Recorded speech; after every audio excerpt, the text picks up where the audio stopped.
আজকে আমরা নতুন একটা অধ্যায় শুরু করব, অংশীদারি কারবার। দেখো, অংশীদারি কারবার প্রথম অঙ্কটা কি বলছে, দীপু, রাবেয়া ও মেঘা যথাক্রমে 6,500 টাকা, 5,200 টাকা ও 9,100 টাকা দিয়ে একটি ব্যবসা শুরু করলো। এক বছর শেষে 14,400 টাকা লাভ হলো। এই লাভের 2/3 অংশ তারা সমানভাবে এবং বাকি অংশ মূলধনের অনুপাতে ভাগ করে নিলে কে কত টাকা লাভ্যাংশ পাবে? দেখো, সর্বপ্রথম যেটা কাজ আমাকে দেখতে হবে, দেখো লাভ কত হয়েছিল। লাভ হয়েছে, দেখো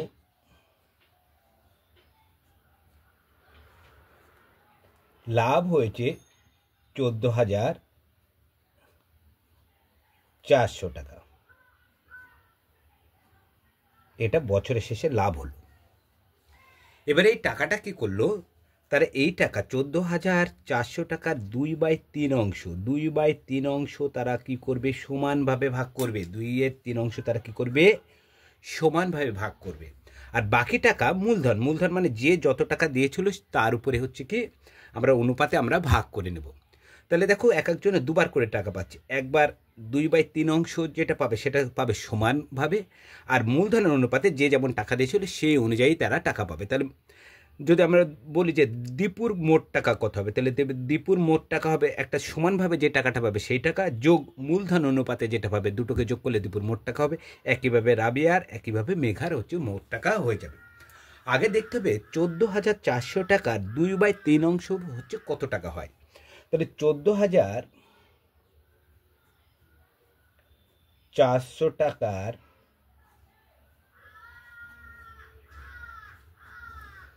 2/3 অংশ সমান কত হবে? তাহলে 14,400 গণিত 2/3 টাকা গুণ করে, তাহলে দেখো লঘিষ্ঠ আকার করে দিই। 3 4 12, 2 24, 3 8 24,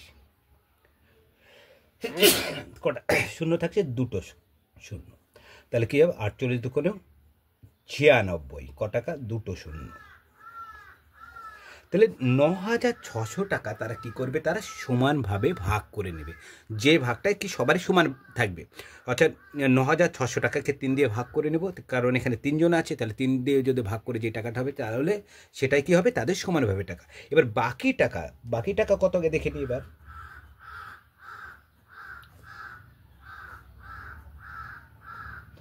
বাকি টাকা ছিল কত, 14,400 টাকা। তা থেকে বাদ দেব কত, 9,600। তাহলে আমার বাকি টাকাটা বেড়ে যাবে। তাহলে বাকি টাকা আমার বের করে নিই। শূন্য করতে শূন্য, শূন্য করতে শূন্য, 6 8 6 14, সে 11 10, 4,800 টাকা তারা কি করবে, তারা মূলধনের অনুপাতে তারা কি করে নেবে, এবার ভাগ করে নেবে। তাহলে ওখানে লক্ষ্য করো, তাহলে এখানটায় দেখো, দীপু টাকা দিয়েছিল 6,500 টাকা, রাবেয়া দিয়েছিল 5,200 টাকা, আর মেঘা দিয়েছিল 9,100 টাকা। তাহলে তাদের আগে দেখতে হবে মূলধনের অনুপাতটা কত হচ্ছে, তাই না? তাহলে মূলধনের অনুপাতে যদি ভাগ করে, দেখো এই টাকাটা তারা করবে কি সমানভাবে ভাগ। তাহলে এখানে 3 দিয়ে ভাগ করে দিলে কিন্তু 3 জনের টাকা হয়ে যাবে। এটা বের করে দিই আগে। তাহলে 9,600 টাকা সমানভাবে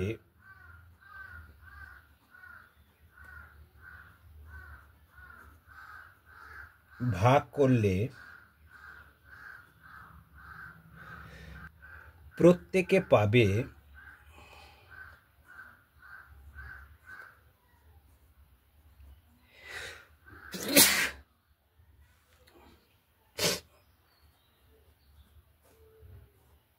তাহলে 9,600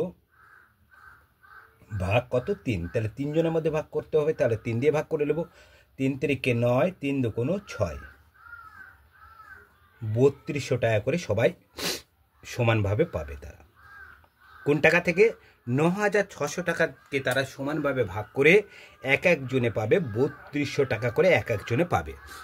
এবার দেখতে হবে, দেখো সমানভাবে ভাগ করে 2/3 অংশে তার সমানভাবে ভাগ করলে সেজন্য পেলে 3200 টাকা। এবার আমাকে দেখতে হবে যে মূলধনের অনুপাতে যখন ভাগ করবে তখন তারা কত টাকা করে পাবে।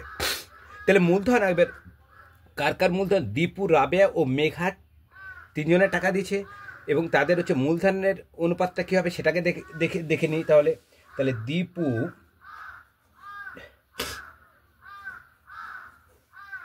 রাবেয়া আর কে আছে, মেঘা। ও মেঘার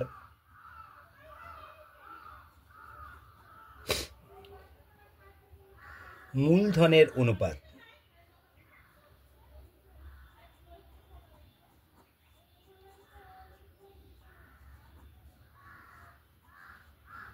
মূলধনের অনুপাত সমান। তাহলে কে কত দিচ্ছে, দীপু দিয়েছে 6500 ইস্টু, রাবেয়া 5200 ইস্টু, মেঘা 9100। দুটো করে শূন্য কাটা, সবাইকে দেখো 13 দিয়ে যাবে। 5 13 65, 4 13 52, 7 13 91। তাহলে মূলধন এবার কি 5 এবার বাকি টাকা কত ছিল, 4800 টাকা তারা 5:4 5:4:7 অনুপাতে তারা কি করে নেবে, ভাগ করে নেবে। তাহলে ভাগ যখন করবে, তাহলে অনুপাতে যখন থাকে তখন আমাকে দেখতে হবে যে আগে সর্বপ্রথম কাজ থেকে অনুপাতে যোগটা করে। তাহলে অনুপাতকে যদি যোগ করে নিই, অনুপাতের যোগফল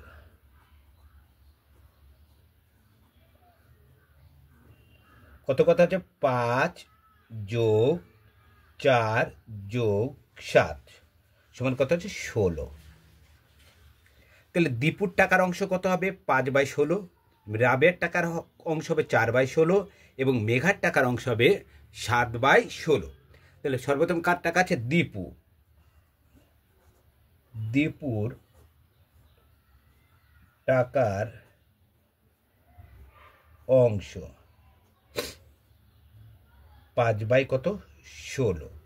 দীপুর কর কে আছে, রাবেয়ার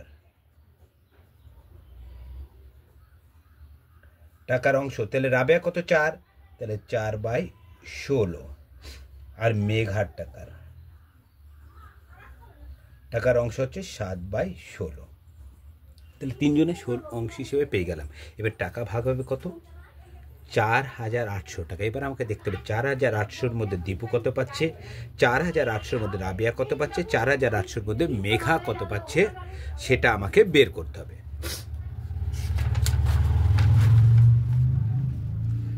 তাহলে সর্বপ্রথম কার, দীপু, মোট টাকা কত, 4800। তাহলে 4800 টাকার মধ্যে দীপু পাবে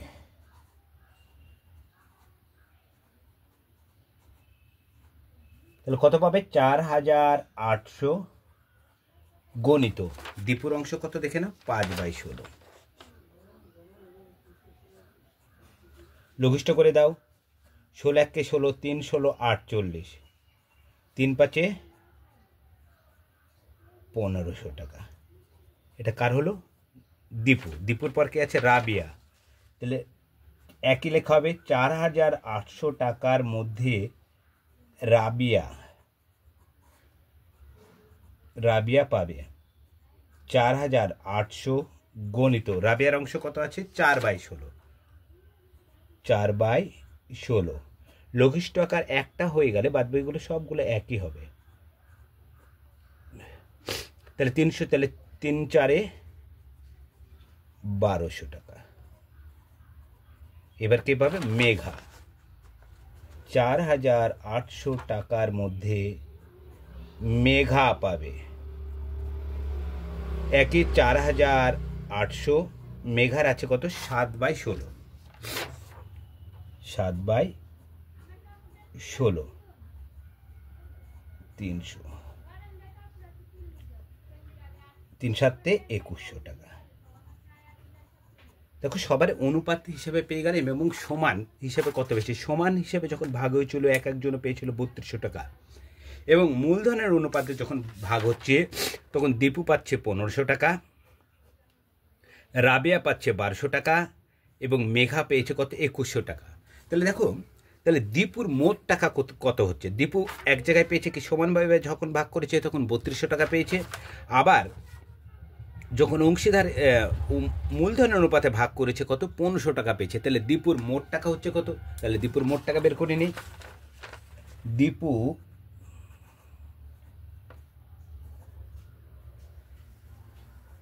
দীপুর মোট টাকা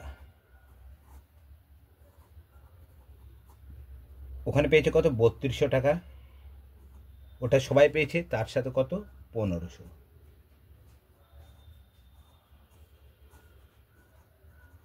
যোগ করে দাও।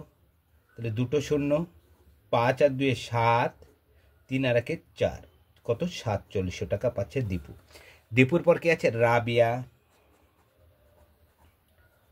রাবিয়ার মোট টাকা, তাহলে রাবিয়া তো অবশ্যই 3200 টাকা পাবেই, সবাই ওটা সমানভাবে, তার সাথে এখানে পেয়েছে রাবিয়া 1200 টাকা।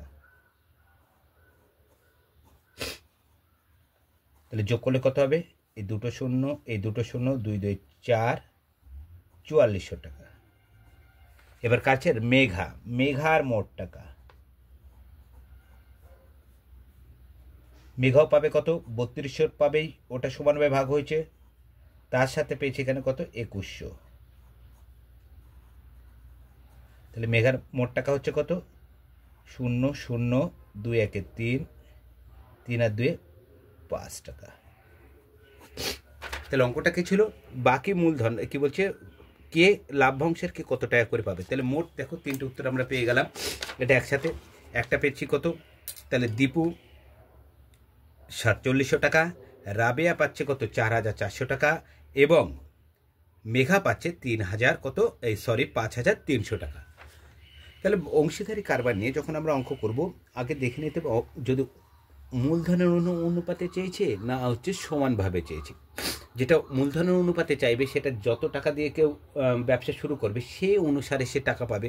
কেউ 6500 টাকা দিল, এ 5200, এখানে 9100 টাকা দিয়েছে। ব্যবসার ক্ষেত্রে নিশ্চয়ই তারা সমানভাবে টাকা নেবে না, কারণ কেউ কি টাকা বেশি দিয়েছে, কেউ কম দিয়েছে, যে কম দিয়েছে টাকা তাকে কম টাকা পাবে এবং যে বেশি টাকা দেবে সে হচ্ছে কি ব্যবসায় শেষে লাভটা তার বেশি হবে। ঠিক এটাকে হচ্ছে মূলধনের অনুপাতে ভাগ হয়। আর যখন সমানভাবে ভাগ করবো যতজন থাকবে সেটাকে তত দিয়ে ভাগ করবে। এখানে 3 জন ছিল, তাহলে সমানভাবে টাকাটা ভাগ করেছিল 2/3 অংশ, তাহলে 2/3 অংশ কত হয়েছিল 9600 টাকা। এই 9600 টাকাকে তারা কী করেছিল সমানভাবে ভাগ করেছিল, সেই জন্য দেখো আমরা 3 দিয়ে ভাগ করে নিয়েছিলাম। তাহলে সবাই সমানভাবে 3200 টাকা করে পাচ্ছে। তাছাড়া সবাই তো যে আলাদা আলাদা যে টাকা দিয়েছিল তাদের পরিমাণটা ছিল কি ভিন্ন রূপ, সেই জন্য কি ভিন্নভাবে তারা আবার কত টাকা পাচ্ছে সেটাও আমরা এখানটায় বের করে নিয়েছিলাম। এবার তাহলে দেখো যখন বের করে নিলাম, দেখো দীপু তো একটা ওখানে টাকা পাচ্ছিল 3200 টাকা, সমানভাবে ভাগ করেছিল, তার সাথে এখানে অনুপাতে যখন মূলধন অনুপাতে ভাগ করলাম তখন পেলো হচ্ছে 1500 টাকা। তাহলে 3200 সাথে 1500 যোগ করে দিলাম। রাবিয়া পাচ্ছিল, ওইদিকে পাচ্ছিল কত 1200 টাকা, এইদিকে পেয়েছে 1200 আর ওইদিকে পেয়েছে কত 3200, তাহলে কত 4400 টাকা। মেঘা ওইদিকে পেয়েছিল কত 3200 টাকা, এখানে পেয়েছে কত টাকা 2100 টাকা, তাহলে কত হচ্ছে 5300 টাকা। তাহলে মূলধন, তাহলে অংশীদারি কারবার নিয়ে আমরা বেশ কিছু ভিডিও করব, কম করে 5 থেকে 6টা আমরা ভিডিও করব। তার মধ্যে তোমাদের যে সমস্ত প্রশ্নগুলো আছে আশা করি তোমরা উত্তরগুলো সবগুলোই আমার চ্যানেল থেকেই পেয়ে যাবে। আর আমার যে নতুন একটা চ্যানেল আছে প্রতিদিন আমরা উল্লেখ করি, আমার ম্যাথ সাইন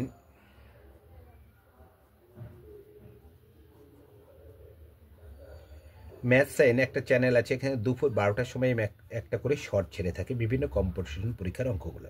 তাছাড়া নবকুমার স্যার হিসেবে যে চ্যানেলটা আছে এখানে 6টা শর্ট, সন্ধ্যে 6টার সময়তেও একটা আমি হচ্ছে শর্ট ভিডিও ছেড়ে থাকি বিভিন্ন কম্পিটিশন পরীক্ষার অঙ্ক।